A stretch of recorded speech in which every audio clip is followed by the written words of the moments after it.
যাচ্ছি বড়ি দিয়ে আর সাদা বেগুন দিয়ে ঝাল। প্রথমে বড়িটাকে একটু ভেজে নিচ্ছি। বড়ি দিয়ে ঝাল প্রথমে একটু, এটা হচ্ছে মসুর ডালের বড়ি।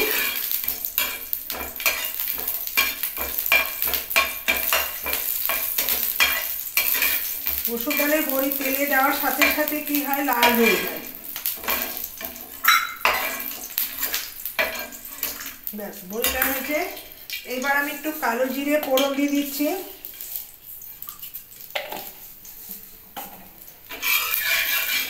কালো জিরে দিয়ে দিচ্ছি, সঙ্গে আমি বেগুনগুলো দেখতেই পাচ্ছ, এই সাদা বেগুন দিয়েও ভালো লাগে, কালো বেগুনও ভালো লাগে।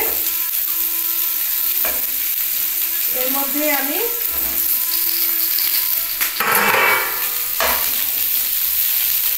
আমি একে একে করে মশলা দিয়ে দিচ্ছি। এখানে আমি টমেটোটা দিয়ে দিচ্ছি, দুটো কাঁচা লঙ্কা দিয়ে দিচ্ছি, আদা গ্রেট করে ওপর দিয়ে দিচ্ছি,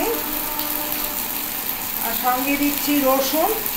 রসুনের পরিমাণটা একটু বেশি দিতে হবে, বেগুনের মধ্যে রসুনের টুকরোটা বেশি ভালো লাগে। আর দিচ্ছি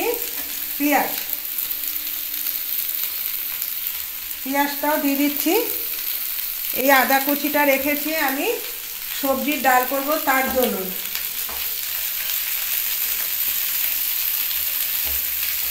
এটা ভাপে বসিয়ে দিলে কি হবে, আস্তে আস্তে বেগুনটাও মরে যাবে, আর এটাও হালকা লাল লাল করে ভাজবো না।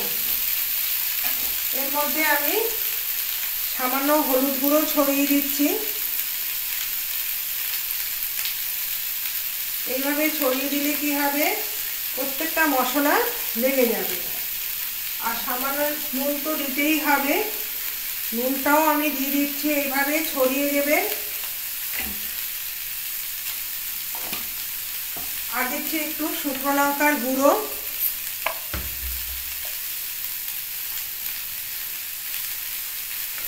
আর এর মধ্যে আর কিছু দেবো না, আর দেবো আমাদের রান্নার স্বাদ বাড়ানোর জন্য তো মিষ্টি দিতেই হবে,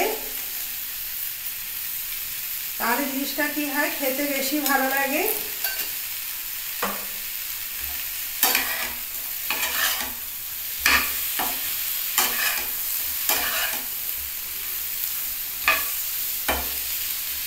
এটা যখন দেওয়া হয়ে গেছে, পেঁয়াজটাও আস্তে আস্তে মজে যাবে, আর সঙ্গেও দেখবে একটা সুন্দর কালার বেরিয়ে আসবে।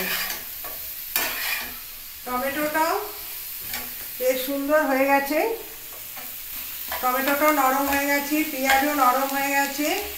এটা একদম মাখো মাখো বড়ি দিয়ে ঝাল।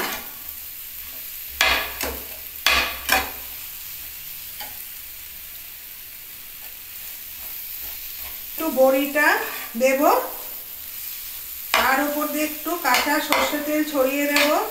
দেখো আমার টমেটোটাও বেশ সুন্দর নরম হয়ে গেছে, আর এখানে পেঁয়াজটাও নরম হয়ে গেছে, রসুনটা এটার সাথে সাথেও বেশ মিশে যাবে। এইভাবে তোমরা তেল বেগুন খেয়ে বেশ ভালো লাগবে। তোমরা বেগুনের ঝাল বলো, তেল বেগুন, কিন্তু এটার পরিমাণের ভেতরে কিন্তু একটু তেলটা বেশি দিতে হবে। এর মধ্যে ভাজা বড়িটাও দিয়ে দিচ্ছি। রোজ রোজ আলু বেগুন ঝোল বা বেগুন পোড়া খেতে কারোরই ভালো লাগে না। ভিন্ন স্বাদে যদি বেগুনটাকে রান্না করা যায়, টেস্টটা আরও বেড়ে যায়। এই দেখো, ওপর দিয়েও আমি একটু তেল ছড়িয়ে দিয়েছি। এটা ভাপে হতে থাকবে, আর সঙ্গে সঙ্গে আমি রসুনটা এখান থেকে দিয়ে দিচ্ছি। আস্তে আস্তে ভাপে হতে থাকবে, আর একদম দেখবে গামাখা হয়ে গেলে খেতে আরও টেস্ট লাগবে। আমি এর আগে একদিন করেছিলাম কালো বেগুন, আজকে ভাবলাম না সাদা বেগুন দিয়েই করি, দেখি দুটো স্বাদ কীরকম হয়। তখন মাসি বললো না, দুটো স্বাদ দু রকমের হবে। তাহলে একই মাছ কি ভালো লাগে? রুই আর কাতলার মধ্যে যেমন পার্থক্য বোঝো, ইলিশ মাছের যেমন পার্থক্য বোঝো, রান্নার মধ্যেও তাই। আবার ছোট বেগুন যখন ইলিশ মাছ ওঠে গরমকালে, সরু সরু বেগুন, আর এই দেখো বেগুনের কালারটাও চেঞ্জ হচ্ছে, তার মানে এটার মধ্যে দিয়েই ভাজা হবে আর সুন্দর একটা তেল ছেড়ে আসবে, তখনই দেখবে জিনিসটা সুন্দর হবে। এই কালারটা আস্তে আস্তে উল্টে পাল্টিয়ে দিলে হবে বেগুনের একটা কালার চলে আসবে। এক পিঠ ভাজা হয়ে গেছে। এখানে আমি ফুলকপি বলছি, ফুলকপিটা আমি ভাপে বসিয়ে দিয়েছি। এ কারণে ফুলকপি দিয়ে আর মটরশুঁটি দিয়ে ডাল হবে। মুগের ডাল আমি সিদ্ধ বসিয়ে দিয়েছি। প্রথমে দুটো তেজপাতা আর জিরে ফোড়ন দিচ্ছি। জিরে দিয়ে দিচ্ছি, যেহেতু মুগের ডাল ফোড়ন না দিলে তো খাওয়া যাবে না। এবার আমি আদা কুচিটা আগেই দিয়ে দিচ্ছি।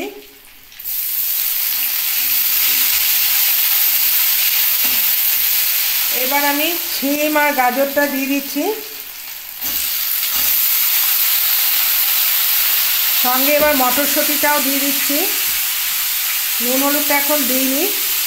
শীতকালেই মানে সবজি তো এমনি ডাক্তারি বলে সবজি বেশি খেতে, কিন্তু আবার বেশি সবজি খাওয়াটাও বারণ করে। প্রত্যেক দিন খাওয়ার পাতে সবজি শাক যা যেরকম প্রোটিন সেটা নিতে পারে, কিন্তু অত্যাধিক খাওয়াটা বারণ, কেন আমাদের তো শরীরে কোনো কিছু বেশি স্যুট হবে না। এইবার আমি ফুলকপিটা জল ছাড়িয়ে নিচ্ছি। ফুলকপি যখন রান্না করতে গেলে জলটা যদি ছেড়ে দেওয়া যায় অনেকটা। আর এই যে ফুলকপিটাও আমি এর মধ্যে দিয়ে দিলাম।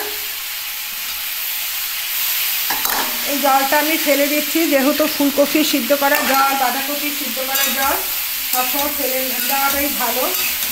এবার আমি মশলা বলতে এখানে আগে নুনটা দিয়ে দিচ্ছি।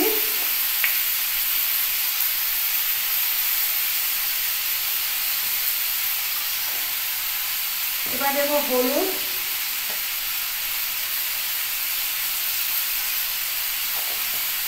নুন হলুদ দেওয়া হয়ে গেছে। এবার দেবো ভাজা জিরে গুঁড়ো।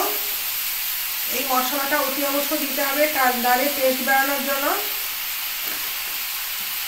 এবার দেবো চিনি, যেহেতু মুগের ডাল মাঝে মাঝেই না মুগ মসুর ডাল ছাড়া তো চলে না। আর শীতকালে কিন্তু সবজি ডালের মধ্যে বেশি ভালো লাগে মুগের ডাল। এটা কষানোর জন্য অপেক্ষা করতে হবে। এটা একটু ভাজা ভাজা হবে।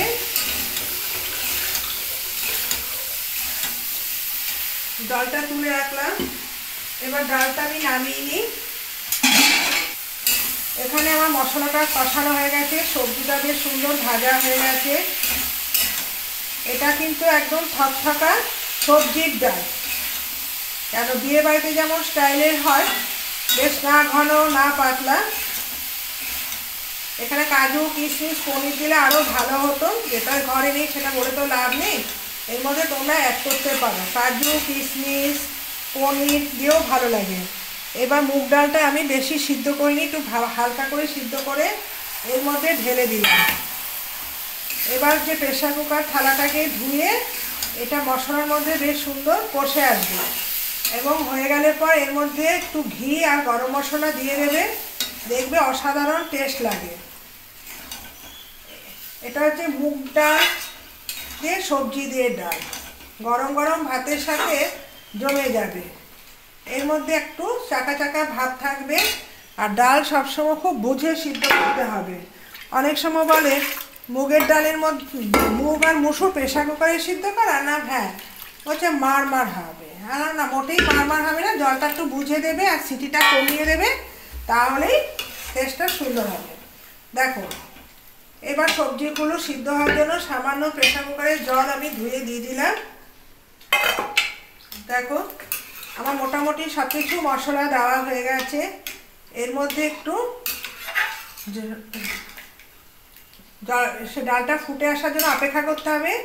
এর মধ্যে ঘি আর গরম মশলা ছড়িয়ে দেবে, আর টেস্টটা অসাধারণ লাগবে। আর আমি জল দেব না, এটা শুকিয়ে আসলেই না ঘন না পাতলা হয়ে যাবে। আর এটা আমার হয়ে গেছে। এটাও দেখো তোমাদের দেখিয়ে দিচ্ছি, তেলটা কি সুন্দর ছেড়ে এসেছে। গ্যাসটা হালকা, এই যে তেলটা ছেড়ে এসেছে এটাই কিন্তু বেশ ভালো লাগে। বড়ি দিয়ে বেগুন ঝাল, শীতকালে বড়িটা খেতে সকলেই ভালোবাসে। এখন দেখি ছাদের মধ্যে সবার বাড়িতেই দেখছি বড়ি দিচ্ছে বা কেউ কিনে খাচ্ছে। দেখো আমার বেগুন বড়ি ঝালটাও হয়ে গেল, আর এর মধ্যে আমার ডালটাও হয়ে গেছে, ফুটে আসছে। এর মধ্যে আমি একটু গরম মশলা ছড়িয়ে দিই, ব্যাস গরম মশলাটা ছড়িয়ে দিলাম। আর ঘিটা এখন দেবো না, ঘিটা একটু পরে দেবো, খাওয়ার সময় আবার যখন গরম করব তখন ঘিটা দেবো। তোমরা সঙ্গে থেকো। দেখো ডালটা দেখেছো কালারটা কি সুন্দর চলে এসেছে। এই ডালটা দিয়ে আর কিছু লাগবে না। এ দেখো বেগুন ঝালও হয়ে গেল। শীতের দুপুরে লাঞ্চ মেনুতে বেশ ভালোই হবে, শীতের দুপুরে জমে যাবে। আর গরম গরম ভাতের সঙ্গে যদি এটা খাওয়া যায়, তার সঙ্গে একটু গরম গরম ঘি ছড়িয়ে তার উপর ডালটা দিয়ে আরও টেস্ট হবে। আমি ডালটা সবজিতে দেবো না, যেহেতু রাত্রে রুটিতে আমরা ঘি খাই না, তার জন্য যখন ডালটা পরিবেশন করব তখন আমরা কী করি, পাতের মধ্যে একটু ঘি নিয়ে নেবো, তারপর ডাল মাখবো, ব্যাস দারুণ হয়ে যাবে। ঠিক আছে, তোমরা সঙ্গে থেকো।